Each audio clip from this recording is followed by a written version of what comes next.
We have somebody else who has a formula to prove the existence of God. Richard in Malaysia. You're live with Eric and Dave. How are you doing?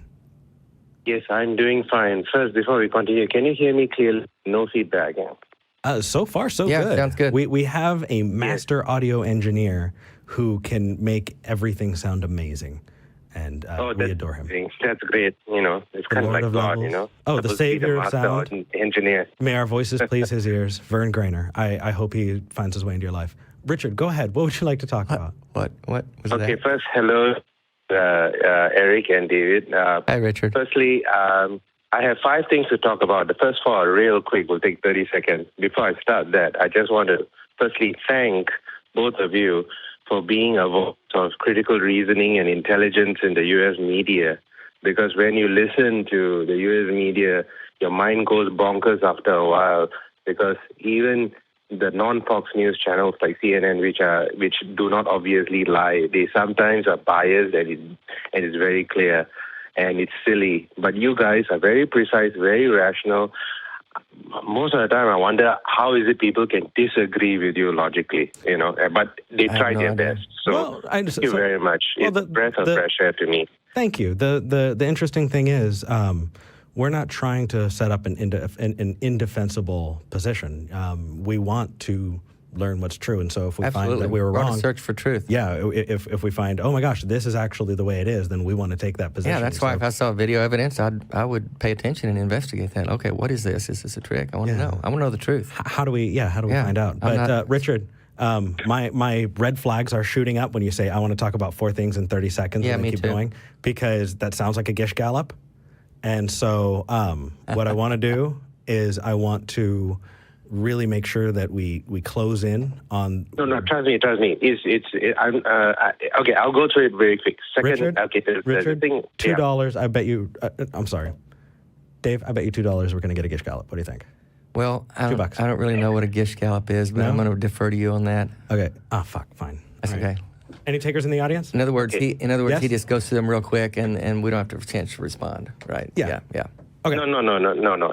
I'm just actually asking questions more than anything else. Okay. Sure. Okay, first one, Exodus 21. Exodus 21 talks about slavery, right? Yeah. You've had many people call in to try and defend that, and it's frustrating to listen to this. I just wanted to ask you, is there anyone who has called in and try to defend that when you explicitly show them that this is slavery, and who's black, actually? Are they all white? No. Yeah, I think you have. Yeah. Wow. Okay. All right. You know what, man? It's when you really believe at that level. You don't listen to reason. Well, and it's not just that, but the context of it is so divorced from the rest of the things that you use. It's like people pull out a very specific toolbox when they talk about religion. And then they can have the right tools, they just don't apply it in this context. And we kind of do that for a lot of things. We compartmentalize and then we use those tools only when we think they're appropriate, but sometimes they're just bad tools. So, yeah. I see. Okay. All right. So that's the first one. Secondly, the Prophet Muhammad, when he wrote the Quran, he struck out certain verses from the final version. He called them satanic verses. That means he initially included them and then later thought about it and said, no, these are wrong. It doesn't make sense. I'm striking it out.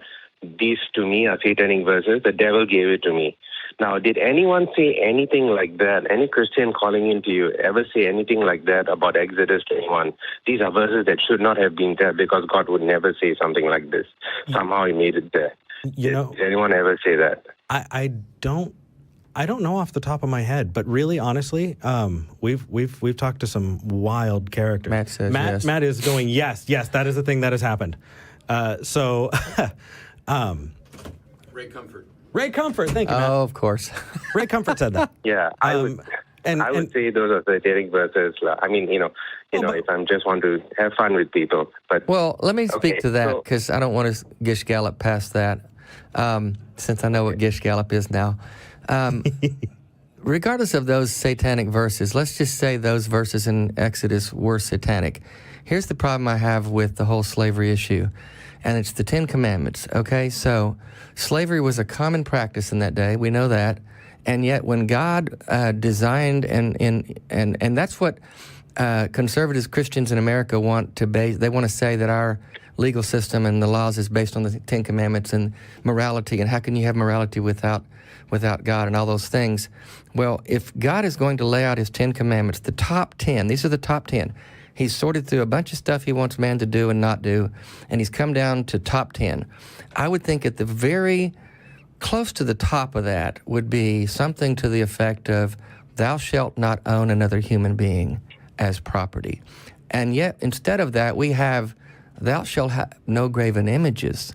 So God is more important. It's more important to God that you don't have a graven image in your house, whatever the hell that is, rather than not own another human. So take out the satanic verses all you want, and I'm still left with the problem of the Ten Commandments leaving out slavery. I had that conversation with my mother. Yeah? How'd it go? It was great. By the time we ended it, she said, "We're not going to talk about this again." Because I went. How do you argue with commandment. that? Well, the first half of them don't have to do with. Anyway, yeah. See, now we're gish galloping. I'm sorry. On Richard. Sorry, Richard. Richard. I just didn't want to let that pass. Yeah, we meet people where they're at. If they say that they believe a thing, that's where we want to talk to them, because that's where the conversation is going to be most effective. I see. Well, anyway, the thing is, just a quick comment on the Ten Commandments. Basically, much of the Bible is just a propaganda tool to justify the government of that day and military exploits. This is commonly done by all cultures, actually. Anyway, okay. The third thing is, I want to suggest an approach to you, because I notice a lot of people, when they come in and you ask them to prove that God exists, they refer to the Bible again and again and again, which is silly, because you can't refer to the very thing you're trying to prove. Yeah, it's circular. I just had that. Whereas maybe you can come out to some. Sure. Maybe you can give them this example, like say a book of physics. Say I don't know anything about science, and I pick up a book that is written about physics. To me, at that point, when I know nothing about physics, that book contains all kinds of assertions. To me, they are just assertions. But the book tells me how I can validate those assertions. Like physics, the physics books may say you can do electrolysis on water and you'll get hydrogen and oxygen. Mm-hmm. So that's an assertion. Then it goes on to say, this is how you set up the experiment and this is what you'll get. And you can actually do that. And you have a formula. Yeah. You have a formula to prove the existence of God. Let's go to that. So, okay. Yeah. So here's the formula to prove the existence of God. Now, I'm sure you've noticed that every Christian who calls you ultimately comes and starts discussing with you, ultimately says, it's all about faith. You have to take it on faith. I think very few. I wouldn't strike everybody out under that exact same thing. It varies by person, and that is a very big, common line. But I always. Okay. Oftentimes people end up there when they're kind of backed into a corner. They've tried to do reason or some kind of proof, and then that has been struck down, so they kind of in the corner say, well, you just have to take it by faith. Yeah, it's It's kind of a default position, maybe. No. Okay. So I can prove to you that, in Jesus, in the New Testament, Jesus does a lot of miracles, and he had a bunch of people following him around who saw him doing miracles consistently for 3 years. A lot of claims. And whenever they were surprised when he did miracles, he always told them, look, why are you so surprised? These things and more shall you also do. Have faith. And, and he talked in Mark 11:23, he talks about faith. When they were surprised that, the fig tree died after he said it would die. He talks about this. So basically, when you actually have faith, according to Jesus, you are supposed to be able to do miracles consistently. He expects you to do so. Which is why we have snake-handling Christians out here in the American South. Yep. Sorry? I didn't hear that. We have snake-handling Christians out here in the American South because they follow that tenet, which I believe has been shown by Christian scholars to be added much later. So I wouldn't use that one in particular. Mark. Because even Christian scholars have written eating healing miracles. They are supposed to be able to do miracles, healing right. miracles. Okay. Yeah. And the thing is, because you can logically explain to someone that, look, you can take any book, even the Quran or anything, and you can learn it so well that you can quote it and cross-reference it left to right. That is just an act of intelligence which everybody has. They want to study it long enough, they can understand it. So what's the formula? And so the thing is, yes, if they have faith, if they say that, look, I have faith, if you have faith, just like a physics book that says you can do this and you can do this. And Richard, hold on. Before we move forward, Richard, how do you define faith? Because I think we're going to wind up talking past each other if we don't have a definition for faith. Oh, we don't. I'm not proposing to define faith. You probably should if it's part. No, hold on. You probably should have a definition of faith if you're putting that in. It's part of the formula. Yeah. So what is faith? If we have ingredients for a formula, we have to define the ingredients. So what is faith? Well, I would disagree because you see, if a Christian is talking to me about faith, I would say your Bible is talking about faith, and your Jesus saying faith is supposed to, enable you to do all of this. So whatever you think is faith, because you're a Christian, and this, of course, only applies to a Christian. Yeah. Whatever you believe is faith, if you actually have that faith, you should be able to do this. And if you don't have enough faith to be able to do this, you should be working towards that. So, what's funny, Richard, is what it makes me think of is the Book of Mormon. Because in the Book of Mormon, Joseph Smith references different things that don't exist. He created creatures and foodstuffs and things that, and currency that did not actually exist. And he references them as, he's kind of building this world up. And so if I were to make a cake using the made-up ingredients, I couldn't substitute flour for it. And it doesn't matter how much I want it to be flour if it's actually salt, or the other way around. We're not going to be able to bake that cake. We need to have, like Dave said, an understanding of the ingredients. Yeah, and consistent ingredients. A lot of people think of faith in different ways, so it's not a standard definition. Yeah, but we want to know what your definition is if you think that it'll get us to your conclusion. Well, I don't know. The thing is, for me, faith from what you read in the Bible is a certainty that God will get something done. Okay, that's good. That's good. God will do. Okay, certainty that God will get something done. So, yes, if faith is certainty, in terms of miracles, because miracles is explicit proof. If you can do consistent miracles, you have a form of explicit, demonstrable, objective proof. But so Richard, hold on. No, Richard, hold on. Okay, sorry. No, that's okay. There are con artists who have fooled hundreds of thousands of people because they have been able to make them think that they were performing miracles. So what we need to do is find out, how can we test that? I just watched a magician last night, saw a woman in half. Yeah, but... very simple. I can show you how to test it. Anyone who, if they say they can do miracles, they will come to you. They will come to you and they will tell you that I can do these miracles because I have faith, and the proof of my faith is I can do these miracles. I've had those people call in. I'm sure you can set up the proper test, and there will be nothing wrong with that. Okay, so when we can test, be able to do miracles. Perfect. We've been able to test miracles, and so far none have fleshed themselves out. And because of that, using your definition of faith, it is not justifiable to use faith because we cannot reliably expect that God will pull the trigger on that. And so it falls apart there.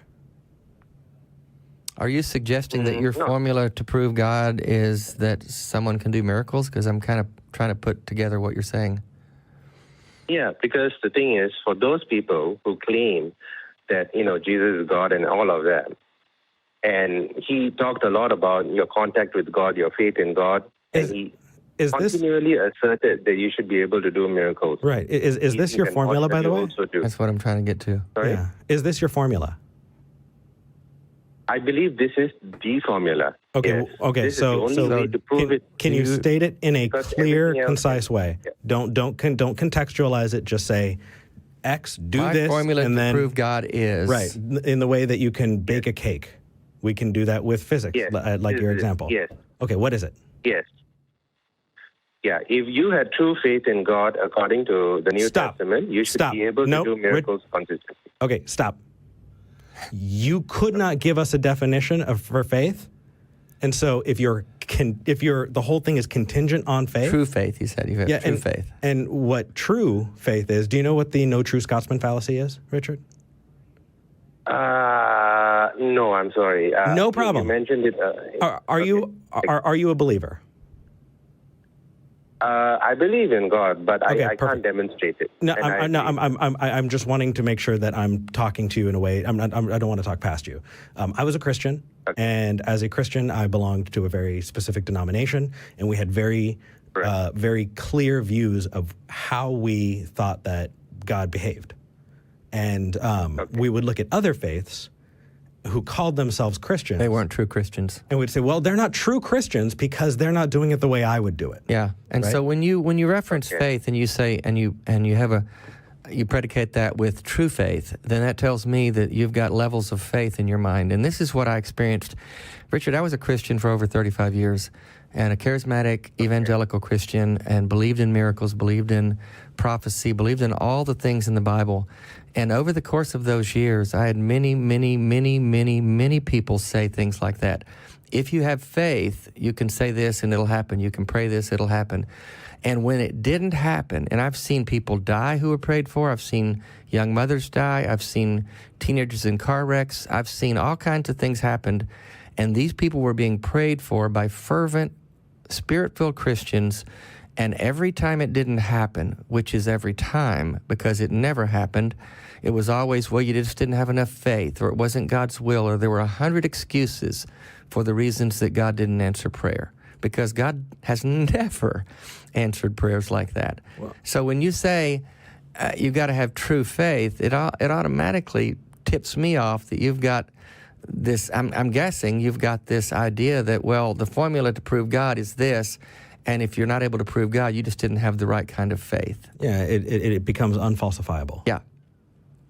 So. Oh, that's the true Scotsman's fault. Okay, well. Yes. Yeah.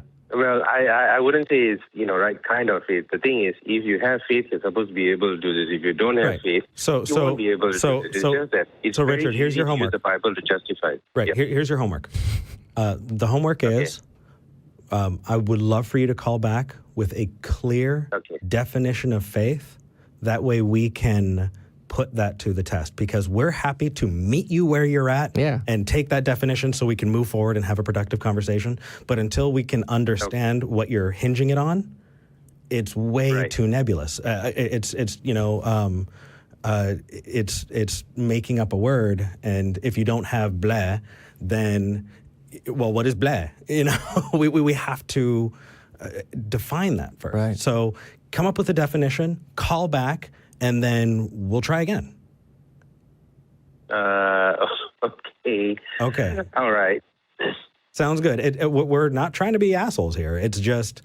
No, it's not that. I don't understand it, because, you see, they say that, only God can do miracles, and in Jesus' name. And Jesus says you are supposed to be able to do miracles if you have faith. So if they can do miracles consistently... But it's... Are you doing Therefore, consistent miracles? Let me just ask you this. Are you doing consistent miracles? No, I'm not. I'm not saying that is? this is me. Who I'm is? saying that, for all the many Christians who call in, wind up saying that you have to have faith, take it on faith and all of this, and it's so easy to claim that. It's the easiest thing in the world. Okay, but here's my question to you, Richard. Here. You're saying that the doing of miracles is the formula for proving God. So where are the miracles being done? Because I want to go there. I want to see them. I don't know, but I don't either. I don't know, but a lot of Christians listen to you, and when they wind up with this argument finally, if you put this to them, they will work on it. And if they finally get to that point where they can do these miracles, they can come and tell but you. they're not doing them. Whoa. Hold on. Pause. Yeah. Are you offering a tool that you think will help us with Christians who are not like you? I'm not a Christian, but what I'm saying is, Because I'm saying this is the tool actually. Okay, but, yeah. got it. Please don't do that. Please don't do that. And I'll tell you why. Because I have people who message every week and they say, I have the magic bullet. I have the one thing that will forever change and end this view of Christianity and Christianity in general, because all you have to do is, and usually it's an inconsistency in the Bible, or there's some hypocrisy or something like that. And the thing is people believe for different reasons, and their styles of belief and what they accept as true are so different that we have to meet them where they're at. And so what I was hoping, right, when I saw you in the list, it said that you're a theist, you're a believer, and I wanted to meet you where you were at, and that's what we thought we were doing. Yeah. I don't want you to speak on behalf of somebody that you don't agree with, because we can have those people call in. I want to talk to you about what you believe. Sure. So that said, Well, I think we've spent we spent a lot of time on this call. Thank you. Instead of coming up with a definition for faith, if you want to talk about what you believe and why, call back in, okay? Well, okay, that's fine. I'll Thank call you, back Richard. in. Thank you, guys. Eric, thank you, David. Thank you. bet. Have a good Thank day. you. Bye-bye.